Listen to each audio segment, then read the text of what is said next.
Before the oversimplification of Vedic theology, Varuna was once the god of the enveloping sky, the ocean of life itself, due to being the overlord of Rita or cosmic order, but then was reduced to a mere god of waters.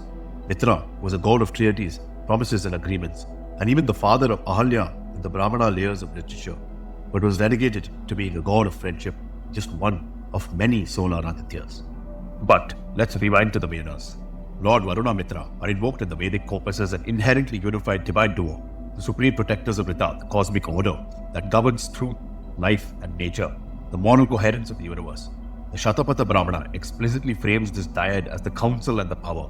Mithra embodies the priestly, advisory and mediating function of the Purohita, while Varuna embodies Rajan, which is royal sovereignty.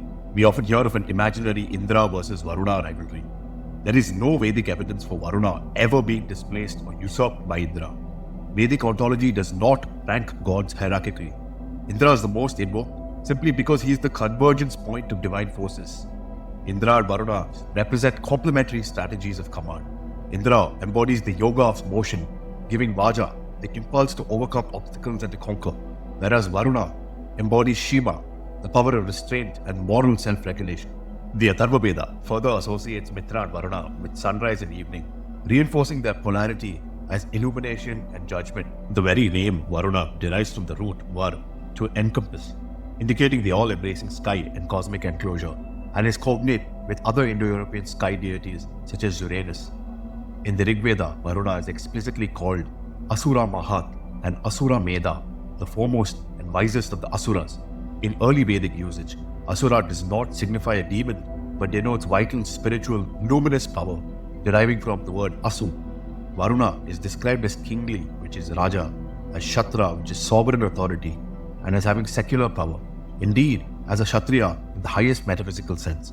He is called the king of gods, king of territories, an independent ruler, Swaraja, a self-dependent sovereign, Swarat, and the universal monarch, Samraja.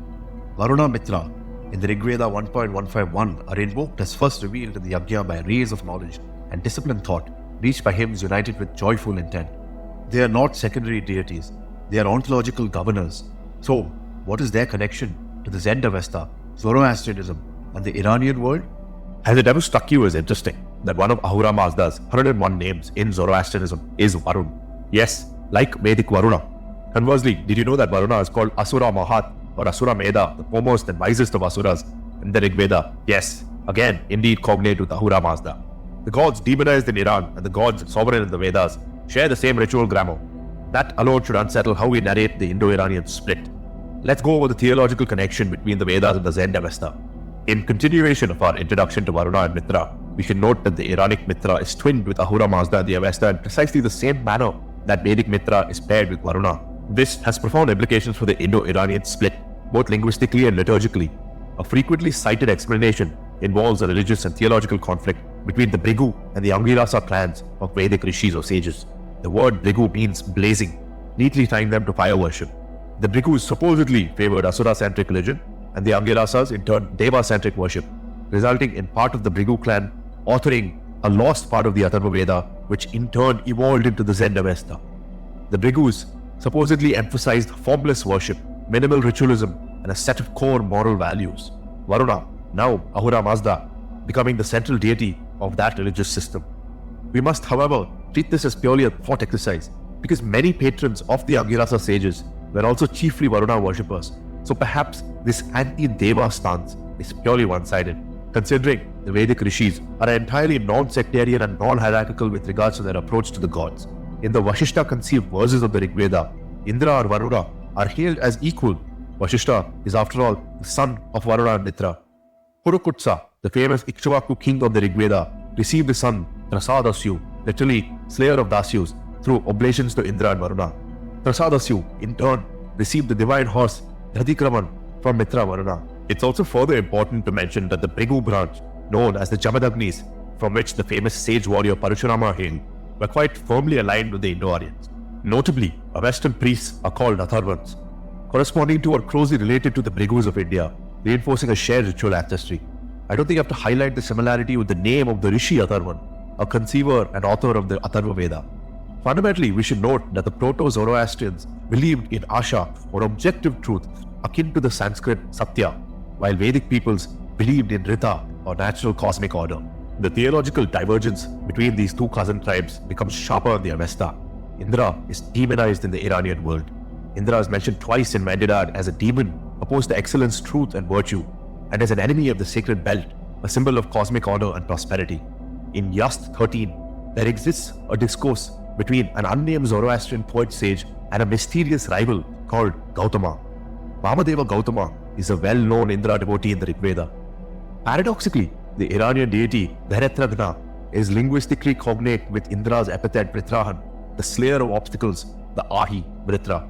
In the Gathas, Veretramja is invoked as the charm of victory in Yasna 44, strongly suggesting a post-Vedic inversion rather than an original supposition within the Avestan context.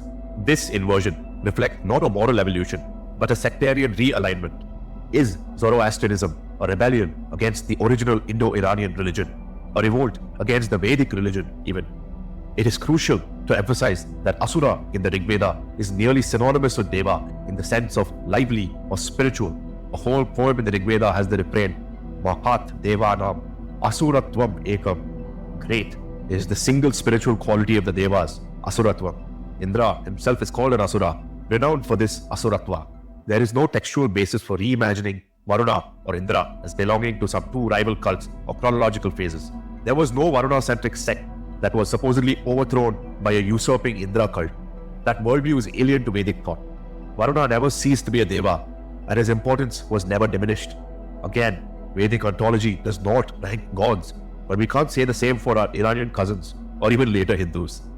Zarathustra described Ahura Mazda as possessing 101 epithets, of which the 44th is Varuna, understood as the all-embracing sky, which again ties into his connection to other Indo-European sky deities like Uranus. In the Avesta, Ahura Mazda is invoked in a triad with Mithra and 𝗖𝗵𝗽𝗀. Yes, indeed like Appa of the Rig Veda, spirit of the waters. Ahura Mazda was not worshipped through images. Idols were actively rejected. Until the Achaemenid period, emperors honored Ahura Mazda with an empty chariot drawn by white horses. Mithra Varuna and Deva Asura are fused as a Dvandva sharing authority, just as in Rig Veda 8.25, where it is said, Mahanta Mithra Varuna Samraja Deva Asura. In the Zend Avesta, this pairing survives as Mithra and Ahura. With later Semitic influence and philosophical shifts, Zoroastrianism develops a more Abrahamic dualism between Ahura Mazda and Angra Mainyu, with the later cast in a sort of satanic role. Well, arguably, the Bible picked it up from Zoroastrianism. This sharp moral dualism is not Indo-Iranian in origin, in my opinion, but a later theological hardening. There exists a striking synchronicity between the Gathas of Zoroastrianism and the late Vedic period culture, suggesting a once porous, fungible Indo-Iranian religious sphere, and we can reasonably speculate on Northwest-South Asian origin for significant elements of Iranian theology. Why? Because the majority of the enemies of the Rig Vedic Aryans seem to be Proto-Iranians. We'll elucidate this point, as well as identify the ethnicity of the enemies of the Rig Vedic Aryas subsequently. But before that, let's take up a thought exercise. All this speculation raises the further question of whether the Roman cult of Mithras, practiced by imperial soldiers in the 1st to 4th century CE, contains a Vedic prototype of Mithra, mediated perhaps through the Iranian tradition, much to mull over.